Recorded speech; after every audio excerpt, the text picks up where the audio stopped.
one thing that Kenyans don't know is how William Ruto deals with creating his movement or his people or the followers. For instance, we used to meet every week as the communications team. And we used to meet with him every week. And you remember that time he was a deputy president. And every week, he would give us audience to ask him all these questions. Because remember, it was not only that. There was also the guy who died from Harambee House Annex, the security guy. So all these things were coming in the news and all these things were being revived. And one of the things that William Ruto is smart about is he would meet you and he would give you the opportunity to ask him these questions. And so, you'd say, okay, in the newspapers today, we are now dealing with this. We would like to understand what happened as your team before we start defending or supporting what. And in all fairness, we would always leave that boardroom convinced. Inspired. Okay. And out ready to defend because our candidate is being accused. And he would give extensive reasons as to, believable reasons as to what is happening, why it's happening. And the difference between, at that time, working for, and I know this because I had friends who are on the other side of the campaign. The difference was that on the other side of the campaign, you would never be able to ask the candidate anything. And so it became difficult to defend the candidate. And the candidate put up a you can't criticize me kind of campaign. So you would find that we ended up, it's like, as I keep saying, it's like a cult. It's like a cult. Sometimes you come out of it and you're like, how, what was happening? So, but there was always this efforts to cover up the red flags. And the efforts seemed sincere. Because, for instance, being given audience at that time with a deputy president, the room full of critics in communications department, shooting questions as to what, what's happening. And then the candidate would answer and give. And we had come prepared, even with like facts of, this is what, and you need to look at the research on this and that. And then, as I said, he's a pretty smart conman. I am allowed to have been gullible. So the things that we bring, the things that we bring up here, and when I think about them, I look at them now and I say, well, those should have actually been the red flags, not these other things that we are saying where maybe you feel inspired, but you feel a certain kind of way. So that, fair enough, that's been established. But let's look at these things, Gloria, that you all said you would do. Yeah. In detail. Let's go into it. Yeah. In detail. Yeah. And I from an objective point of view here, to say maybe there's too many things going on. Maybe there are too many balls in the air. And to then maybe go and make an additional promise over one thing over the other, it's ludicrous to me that you sort out one thing. And we did the roads yesterday from Mandera to Ramu. And I said, and then you go to Elwak, and I said, you know what? Okay, do Mandera to Ramu and finish that one. Do that one before you talk about going to the next place and everywhere else until you get to at the end of the rainbow and you find a pot of gold. Ethiopia. Do Ethiopia. Do Mandera to Ramu. When you had those conversations, why couldn't you say hello, folks? When you say to Elwak and Mogadashu and all that, why wouldn't you just say, guys, can we do Mandera to Ramu? One thing you have to realize is immediately, we got in. Almost immediately. I would say less than 3 months. The dust has settled. Everybody has landed where they have landed. And then you're like, okay, that was a good campaign. Very good. Congratulations, everybody, wherever you are, blah, blah, blah. Now let's get down to business. Is when many of us realize this guy has no intention.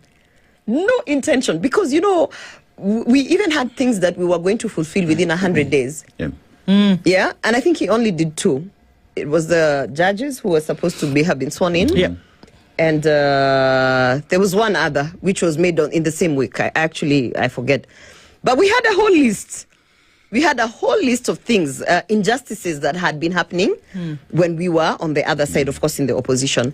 And even when people, including pending bills, pending bills was a big thing. Pending bills was something that everywhere we went, we would pledge and say, the small business owners are suffering. They're closing shop. It was a problem from county level to, national level and everything. And you just literally month 3 in, realized this guy doesn't want to do anything. Yeah, because something that did not require even a cabinet paper, it just required the goodwill, a pronunciation to the team, and he would not do it. It would not. I mean, the 2/3 gender rule, to apply it in cabinet, who can he blame for not actually having a third of cabinet? He is the appointing authority. Yes. You know, they kept on trying to say, oh, you know, Senator, we don't have women who are capable. I'm like, what are you talking about? What are you talking about? You have men in there who are literally murderers. And you're telling me we don't have women who are capable. You have appointed serious criminals, and now you're saying out of the more than 50% vote that you got out of women, you're saying there are not enough women to get. So even that, when you started reflecting already, I'm telling you, month 3, then you realize there was no intent. But I want to read for you in the manifesto so that we can laugh. This is going to be like a good joke. So you know the manifesto.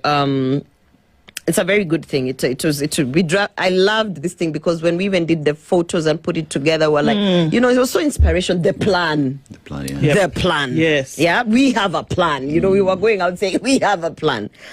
And of course, it starts with a letter from the presidential candidate. Why I am running for president. It's a very long, lengthy, sound smart kind of letter. And then I want to just draw your attention to the last paragraph, where he concludes by saying, on 9th August, you will be called to choose between 2 roads. One that leads to constitutional democracy, institutionalized politics, and opening the doors of opportunity to many. The other takes us back to imperial presidency, deeper into personalization of power, and to the inevitable, predictable end of economic apartheid that we see so often around the world. The power is in your hands. You know, guess... Now you guys who are being told this. That's why I said we need to laugh about this, because he literally was like, to the people of Kenya who need to give me this vote. And I actually was like, yes, guys, listen to that. You know, you have 2 roads. One that leads to constitutional democracy, institutionalized politics, and opening of doors of opportunities to many. And the other one takes us back to imperial presidency, deeper into personalization of power and the inevitable, predictable end of economic apartheid that we see so often around the world. So, when you look at that, the paradox of it is that he ended up being the evil one, the one we should have never voted for. Because everything, that last paragraph is supposed to be the thing that he stands, the summary of what you would say, the basis, the fundamental drive of the campaign.